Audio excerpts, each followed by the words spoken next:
첫 번째 주제 어떤 주제입니까? 네, 오늘 방금 정부가 발표한 부동산 PF 대책 소식으로 준비했습니다. 올해 초부터 시장에선 총선 이후에 건설사들이 줄도선할 수 있다. 이런 이른바 4월 위기설이 파다했는데 다행히 기후에 그쳤습니다. 하지만 여전히 5월 위기설, 6월 위기설 이렇게 시장의 우려는 여전합니다. 이에 정부가 금융사들의 인센티브를 제공하면서 부실 사업장들을 정리하는 내용을 담은 대책을 발표했는데요. 이번 대책에 따른 국내 금융사, 건설사들에 미칠 영향들 짚어드리겠습니다. 네. 정부가 이번 대책에서 질서 있는 이 연착륙 이렇게 강조를 했는데 충분히 안심할 만한 대책인가 좀 살펴봐야겠습니다. 어떤 내용들이 담겼습니까? 우선 이번 대책 핵심만 요약하면 선택과 집중, 옥석 가리기라고 볼 수 있겠습니다. 현재 부동산 PF 사업장 가운데 사업성이 괜찮은 곳에는 자금을 공급하고 부족한 곳은 정리를 유도하겠다는 건데요. 우선 정부는 금융업권의 사업성 평가 기준을 사업장 성격에 따라서 브릿지론, 본 PF로 나누고 종합적으로 사업성 평가를 진행하도록 유도할 계획입니다. 필요한 경우 금융회사는 내부 절차를 거쳐서 기준과 다른 예외적인 평가도 가능합니다.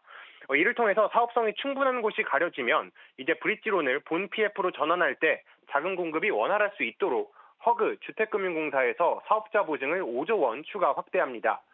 또한 비주택 PF 사업장에 대해선 추가로 4조 원을 공급하는 방안도 신설됐습니다. 그렇다면 사업성이 부족한 곳은 이 금융사 스스로 정리할 수 있도록 인센티브를 제공합니다. 우선 정부는 5개 은행, 5개 보험사가 참여한 이 신디케이트 론을 조성해서 최대 5조 원까지 규모를 확대할 계획이고요.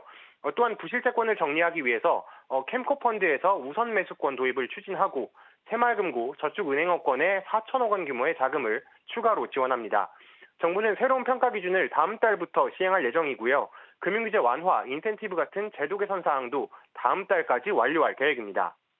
네, 금융사들이 최대 5조 원까지 공동 대출에 나설 수 있다. 그러면은 금융사들한테도 좀 지원이 가는 게 있어야 될 거 아닙니까? 어떤 내용이 더 추가된 게 있어요? 우선 한시적으로 규제를 완화할 계획이라고 밝혔습니다. 신규 자금을 공급할 때에도 건전성 기준을 완화하고 이 PF 재구조와 정리자금 지원을 위해서도 규제를 완화하는 조치를 발굴할 계획인데요. 특히 부실 우려가 컸던 이 저축은행, 여신업권 이런 이금융권을 중심으로 해서 규제 유연화 조치를 추가 연장할 계획입니다. 예를 들어서 예대율, 원화 유동성 비율 등을 완화하겠다는 겁니다. 또한 상호 중앙회에도 이 재구조화 목적의 공동대출은 취급 기준을 일부 완화하고 금투사, 종투사에도 PF 대출에 대한 이 위험값을 완화할 계획이라고 설명했습니다. 정부는 이처럼 인센티브를 마련하는 한편 또 이금융권의 충당금 적립 현황도 지속적으로 모니터링하면서 추가적으로 충당금 적립할 수 있도록 유도하겠다고 밝혔습니다.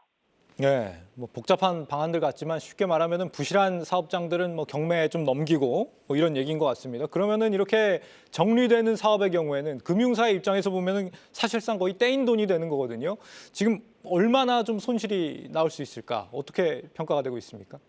네, 맞습니다. 그런데 사실 현재 구조조정이 불가피한 상황이긴 합니다. 현재 PF 규모를 살펴보면 작년 말 기준으로 136조 원입니다. 여기서 본 PF로 못 넘어가고 단순하게 만기 연장으로만 버티는 이런 이금융권의 브릿지론 규모가 30조 원 가량으로 추산이 되고 있는데요. 우선 시장에선 이번 대책을 통해서 아무래도 PF 시장의 바닥이 앞당겨질 것이다라고 보고 있습니다. 이 과정에서 아무래도 정부는 금융사, 건설사에 미치는 영향은 제한적일 것이다라고 내다봤습니다. 먼저 금융사의 경우에는 부담이 늘어나더라도 기존에 적립됐던 충당금, 또 충당금을 순차적으로 적립하면서 충분히 감내할 수 있는 범위다라고 판단했고요. 또 건설업계에서는 이 묶인 자금이 이 정상 사업장에 투자가 되면 일감을 확보할 수 있고 또 정리되는 사업장은 이 브릿지론, 토담제 사업장이 많아서 이 건설업계에는 부담이 제한적이라고 내다봤습니다. 다만 일부 금융사들의 충당금이 충분치 않다라는 우려도 여전합니다. 증권사만 보더라도요, IB 관련해서 자산 대비 충당금 비율이 평균 8%에 불과합니다. 만약 이게 충당금이 전부 부동산 PF에 적립됐다고 하더라도 15% 수준입니다. 그러니까 중소형 증권사들은 부담이 클 것으로 보이고요. 또 상장사 가운데 좀 제가 찾아봤습니다. 그래 보니까 메리츠, 하이, 다울투자증권 이런 곳들은 자기 자본 대비해서 부동산 PF 규모가 70% 이상입니다. 또 현대차증권, BNK금융 이쪽은 PF 익스포저가 50%를 넘기고 있거든요. 그러니까 감당하지 못할 수준 여기까지는 아닐 수 있지만 그럼에도 부담은 상당할 것이다. 여기까지 정리해드리겠습니다. 네. 이사님, 요즘 뭐 건설사 폐업이 13년 만에 최대다 뭐 이런 얘기도 있지 않습니까? 지금 그 여파를 앞서 얘기를 들어보면 중소형 금융사들이 특히 좀 크게 볼 것이다 이런 우려가 있는 것 같은데 이번 대책에 대해서 좀 어떻게 평가하십니까? 괜찮다고 보세요? 네, 충분히 괜찮다고 생각하고 있습니다. 중요한 것은 일단은 건설사 피입 관련 부실 노출도가 메이저 금융사들보다는 뭐 중소형 저축은행이나 아니면 중소형 증권사 중심으로 일단 몰아져 있었다는 것이 가장 좀 중요한 포인트인 것 같습니다. 네. 그렇기 때문에 일단 뭐 대형 증권사들이나 대형 금융사들의 어떤 미친 노출도가 낮다라는 것만 놓고 본다라면은 일부 문제가 있을지언정 이런 것들이 크게 확산이 되지 않기 때문에 크게 문제가 되지 않는다라고 이제 보고 있고요. 또 무엇보다 주식시장 입장에서는 이게 어떤 뉴스나 어떤 이슈가 나왔을 때 시장에서 이것을 이미 알고 있느냐, 네. 모르고 있느냐가 중요한데요. 이미 PF에 대한 부분들은 작년 말부터 계속 나오던 문제 아니었겠습니까? 이 부분에 대해서 시장도 충분히 인지를 하고 있었고요. 정부도 충분히 인지를 이제 하고 있었던 상황이었었고 예. 오늘 나온 뉴스에서 제가 키워드 상당히 좀 인상 깊었던 키워드가 있었는데 바로 연착륙입니다. 연착륙. 예, 이미 문제가 있었던 걸 이미 다 알고 있었고 그것을 연착륙시키겠다는 정부의 의지를 다시 한번 확인을 해봤기 때문에 이 부분에 대해서 이것이 주식시장에 미치는 영향은 상당히 좀 제한적이다라고 좀 봐야 될 것 같습니다. 이 대형사들에 대해서는 특히 좀 크게 우려를 안 하는 분위기인 것 같은데 지금 뭐 KB금융, 하나금융 지금 이런 분위기에다가 밸류업 흐름까지 타면서 오늘도 꽤 강세를 보였던 것 같습니다. 최근 한 달 새 흐름이 계속 괜찮아요.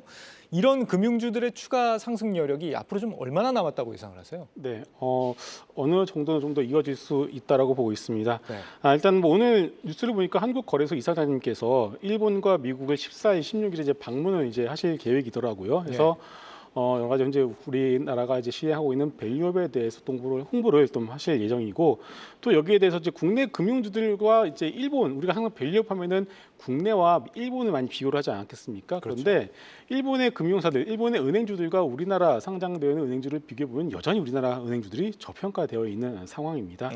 이런 상황에서 KB금융이 얼마 전에 금융사 최초로 분기 균등 배당을 도입하지 않았겠습니까? 여기에 대해서 지금 KB금융과 하나금융주주는 8월 7일까지 매일 자사주 매입을 시행을 하고 있는 상황입니다. 그렇기 때문에 일단은 뭐 싼 것도 있는 상황에서 또 홍콩 ELS에 대한 부분들이 최근에 이제 환입 가능성이 커지고 있는 상황이죠. 이렇게 되면 손실로 잡아놨던 부분들이 급격하게 또 이익으로 잡힐 가능성도 크기 때문에 상당히 좀 좋은 호재들이 한꺼번에 몰리고 있는 상황이다라고 좀 볼 수가 있겠습니다. 그런데 다만 이것이 언제까지 갈 것이냐라고 물어보신다라면 저는 역시나 연준의 금리 결정이 좀 나와야 될 것 같아요. 이것은 결국은 6월 중순에 있을 FOMC에서 금리 결정에 대한 부분들 힌트를 좀 보여줄 텐데 아마 그 전까지는 현재 한 달 정도 남았는데 금융주들의 지금의 상승 흐름은 조금 더 이어질 수 있을 거라고 보고 있습니다. 근데 전통적으로는 우리가 이제 금융주들이 항상 그 배당주의 성격을 띠고 횡보하는 흐름을 주로 나타내다 보니까 금리의 영향을 받아왔느냐 또 물어보면 또 그렇지는 않았잖아요. 근데 앞으로는 좀 달라질 수 있다고 보시는 거예요?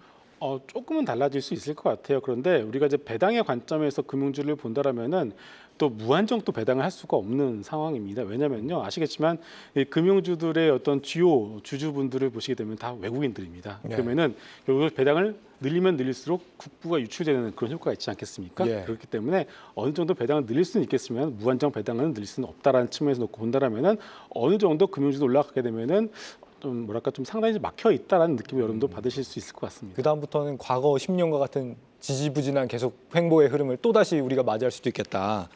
그런 생각도 듭니다. 계속해서 다양한 경제 이슈를 알고 싶다면 구독과 좋아요, 알림 설정 부탁드립니다. AI 캐스터 권미정이었습니다.